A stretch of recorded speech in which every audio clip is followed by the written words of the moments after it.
That pulse at the end, that's send them back, isn't it? I would have thought so. If there's a pulse that makes them listen to the travel, why don't we put that pulse before everything we ever do? Like Lard's fashion spot, you see, and then we'll have double the audience. But you what, John? Sorry. You don't make the traffic. People won't believe the traffic news because you're treating it in such a joking way. No, the traffic. Yes, that's a fair point, John. I'm glad you pointed that out. Cobblers. Rather destroyed the mood, but I am glad that you pointed it out. But the traffic news bit in that was entirely serious, and the rest was just jokes. And there might be some more later. What does RDS stand for? It's radio diverting system. Radio diverting signal. It is regional directional systems is what it stands for. John, thank you. It's very light. You're listening to Tomorrow's World on Radio 5 Live. Now then, no, all joking aside though. Yeah. Take that. Shocking. Of Split today. Yeah. And they call a press conference in Manchester, and there's sometimes where you just happen to, things fall right for you, don't they? They're on the right spot, weren't we? Yeah, well, I mean, you know, I sort of like, I'm known for my sort of news angles. You are, yeah. And, well, I thought I'd go for the jugular. Right, and so Lardy Boy went down, and so he was there to ask the questions that the rest of the press corps were really afraid to ask. So here we go. Do we choose who's going to ask the questions, I suppose? Me. We'll have this young gentleman at the front from BBC Radio 1. Yes, right, nice one, thank you. Bill. No, it's not Bill, is it? No, it's Mark. Mark, now then, do you know I used to wear them pants, like with your arse hanging out? Right, now I don't know if this is true, but there's a story going around at the moment that you actually shit yourself on stage at GMX. You know, you're doing like one of them dance routines, and they say that you followed through. Now, is that true? Because obviously you have had to change to wearing those thick brown cords. We've basically just decided there's been a number of factors that have made us change. Ah, right, so it's true then, right? Okay then. Right, now, actually, no, let's get to the point here. Now, what everybody wants to know is, do you know those big Take That mugs that you can get? Are you sold out? Because my auntie wants one of them. For now, it's the end for Take That, but our mugs will be turning up on TVs. Oh, right, great, all right, I'll keep my eye out for them. Right, now, no, hang on, don't go anywhere, right, now, obviously, Mark, right, now, you lot are not really talented, are you? Gary's a talented one, he's a bit fat, but he's talented, so you're obviously scuppered right now, so what are you going to do now, then?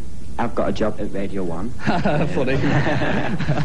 Your job. Piss I'll be off. there next week. Yeah, what? You don't want it. What? Do you want to go for a pint? I don't know, I think it's still very early for us. It's not, it's 3:30. Oh, come on, don't be a bunch of wussies. Take That press conference as it happened. These are the godfathers.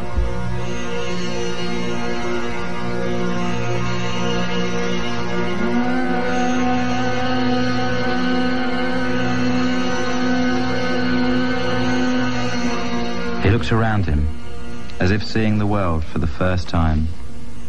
The world was beautiful, strange and mysterious. Here was blue, here was yellow, here was green, sky, river, woods and mountains, all beautiful, all mysterious and enchanting. And in the midst of it, he, Sidarta, the awakened one, on the way to himself.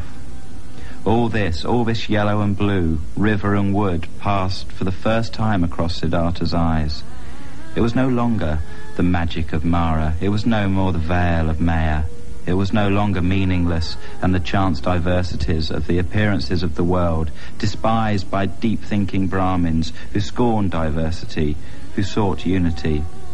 River was river, and if the one and divine in Siddhartha secretly lived in blue and river, it was just the divine art and intention that there should be yellow and blue, there sky and wood, and here Siddhartha. Meaning and reality were not hidden somewhere behind things. They were in them, in all of them. Forecast. Yeah? Wake up, you lazy bastard! Perfect.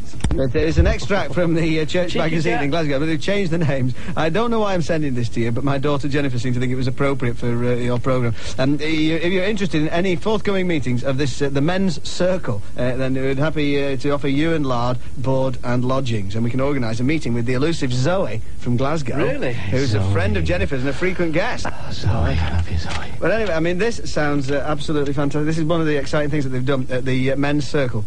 On December the 18th, our speaker was Paul May, who spoke on his work as a technical sales engineer with, I'll leave the name of the company out, Pat is mainly concerned with bituminous road dressings, but the company is also involved in road construction and maintenance and civil engineering generally. Pat described, with the aid of a video, some of the range of products manufactured by, which are used by themselves and also supplied to contractors, local authorities and public utilities.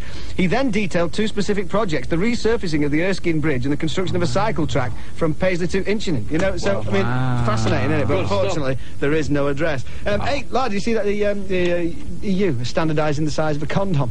Have they? Yeah, apparently. So, yeah. 6.35 inches they're going to be from now on. What, all of them? Yeah, every single one, yeah. That's all well and good, but what happens if you get a stiffy?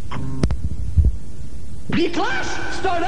It was around 1976, and things were happening in the pubs and clubs around London, which is down south. Yes, pub rock was really good and stuff, and there was this band called the 101 Dalmatianers, and the singer was a plummy gob public schoolboy git called David Mellor. No, lad, I think you'll find that was John Mellor. No, actually, no, it was John Mellor Kugenkamp, that's right. That's the guy. Yeah. Anyway, this John Mellor Kugenkamp was the son of a diplomat and was dead posh. But on the other side of town, Mick Jones, Brian James, Tony James and Sid James were in an agit pop cum would very soon be punk combo called the London DHSS. But they were crap, so they spilt up. One day Mick was in the King's Road in London, and he jumped into John Mellor Kugenkamp. Oh, mate, how's it going? Michael, how the bloody hell are you? Oh, great, mate. I'm a punk rotter now. Fancy joining me new band, The Clash? Sounds a hoot, bean. On you, me old mucker. If you want to join my band, then that f***ing poncy voice will have to go. Okie dokie, let me have a bash at your kind of dialect, eh, Urbine? Here goes. All right, me. Politics and bastards. Oh, chim-chim-a-chim-chim-a-chim-chim-chim-chim. That's okay? You're in, and you'll need a new name, and oh! And then he was Joseph Plectrum for a bit, wasn't he? Yeah. Then he was Joseph and his amazing Technicolor fatigue combat pants for a week or two. Yeah, then he was Sid Penis Face, wasn't he, for about 3 days? Yeah, he didn't like that, so he settled on Joe Strummer. And they did a record, Why Fry It? A tirade against the Scottish tradition of deep frying pizzas and pies. Nino, Nino, Nino, Nino. 1, 2, 3, 4. Why fry it? You shouldn't try it. Why fry it? Leave it alone. Why fry it? You shouldn't try it. Why fry it? Leave it alone. You want a pizza in Scotland? Well, the bug of those blooming fry it. And here comes that swimming in Greece, and I can't bring myself to try it. Even the pies, they fry them too.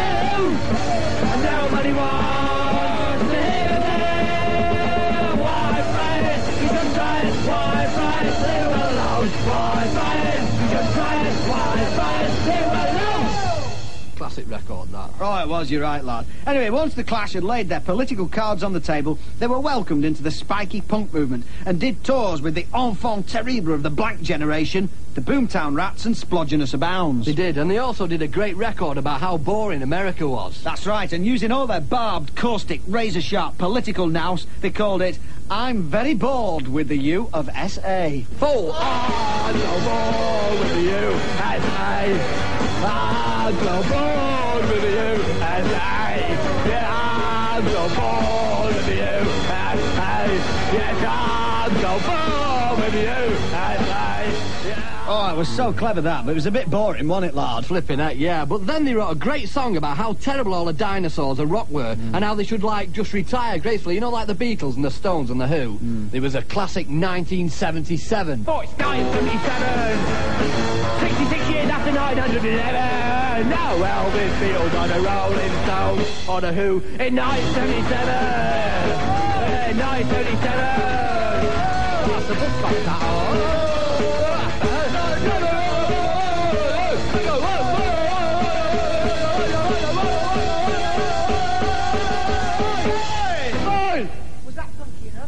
Then they were offered the chance to go, well, they were offered the chance to go to America and do some concerts with the Who. Yeah, right, so they turned that down. So, Yeah. well, they didn't, actually, because it was a very good offer, so you can't blame them. So they went to America with the Who. Yeah. Anyway, then they got back from America, and the drummer, chop her head off, got arrested for feeding pigeons. Well, I think it was shooting pigeons, actually. Right. And then Dick Jones left and formed Big Audio Dolomite. Yeah, and Joe Strummer became Joe McStrummer, and he went all Irish and stuff, and he joined Pogue Mahone. Kiss my arse. No, it's true. No, that's what Oh, never mind, lad. Anyway, 3 of them left, which just left the bass player, didn't it? Yeah, Paul Simon. Paul Simon on. Yeah, and then they split up, didn't they? Yeah, just The Clash! So, hey! Confusing about what Brett's actually singing there, but the definitive version is, she sells pies, she sells mince, oh Dad, she's bloody meat mad, sausages. That is the definitive lyric. Metal Mickey, 1992, second single from Hello from 1978, and Radio. A record guaranteed airplay simply because playlists are generally administered by the kind of anal retentive who thinks I Don't Like Mondays should only be played on Mondays. Summer in the City should only be played in July. And any record with radio in the title once, let alone twice, should immediately be put on heavy rotation. Radio, Spirit of Radio, On My Radio, Mexican Radio, I Love My Radio, My Disco Radio. And I mentioned this as advice for young singers everywhere. If you want to get on the radio and you're unwilling to go through the payola and sexual favours route, which if you've seen the Radio Playlist Committee here at Radio 1, it's perfectly understandable, then put radio in the title of your record. Even if what you're doing is slagging off radio, it doesn't matter, they won't notice that. They're not clever, these people. But if you want to be doubly sure, just hide the vitriol in parentheses. I love my radio, open brackets, about as much as a particularly difficult root canal operation, close brackets. Excellent radio record, Trevor. Stick it on the A-list. Well, greetings, Airway. We had a competition a few weeks ago in which people were asked to take the letters L-O-V-E and use each to begin a word or a couple of words to start a sentence of lovingness. And here's a couple, both Lard-oriented. Oh, really? In his absence, I think it's right. Well, he is the love interest around here. Well, that's how thing. sad things are. It's a nice thing to have, though, man. Right. You know, never ever deteriorate the object of somebody's love, man. All right? Okay. Don't muck about with that. Lard of Manchester is verily enchanting, and that's from Basil in Berkshire, and this is from Marina in Preston. Don't sound quite as good, but you know. Right. Lovely lard o voluminous edible. Right. Actually, I was doing some more today with the POEMs. Oh, right, yeah. So you're going to do some later on? Yeah. No, yeah, right. There's only depth and unique. Welcome to Air Sculpture, the first of 2 programmes on the life and work of Frank Zappa. Radio 1 documentaries, Sunday evenings 7 till 8, 97 to 99 FM, Radio 1. Happy birthday yesterday, Tracy Bates. The donkey poem, this is a donkey, it's P-O-E-M, and it's a donkey dentist poem. Please open your mouth. Very good. Thanks a lot. And this is a song that I used to do some years ago when I was doing a show about Sherlock Holmes, and there's Holmes and Watson both are in it, so you'll just have to see if you can decide which is which. Young Sherlock was on the telly today. Was he? Yeah. In the film. Right. Dear oh dear stalker. Do the song. I am Sherlock Holmes and I am Dr. Watson. My bow tie is yellow and my bow tie's got spots on. My name isn't Jackson, my name isn't Jones. No, I am Dr. Watson and I am Sherlock Holmes. I am a detective and I am an old duffer. When we travel over gravel, we go on the chopper. My name isn't Jones and my name isn't Hodgson. No, I am Sherlock Holmes and I am Dr. Watson. Fantastic. I like the solo bits in that as well, too. Blistering. So what was this, a concept piece? There's a whole show about... Yeah, there's a whole show called No Case Like Holmes, and there was Madame Moriarty, because otherwise it would have been all men, the cast. Right. And there was a thing about losing the voice, and we used to get the kids to look under their bottoms for the voice. Right. And then we used to sort of try in these voices that they would give us, and they would come up with croaky voices or squeaky voices, and then we'd do them, and they were useless, and we'd beat them. Right, okay, fine. All right, you were Holmes, were you? I was Holmes, yeah. And who was Watson? George Walton. Oh, right, don't know him, so it's a bit of a pointless question, really, wasn't it? It was always going to end in tears, that one. Right, there you go, here's a band from somewhere.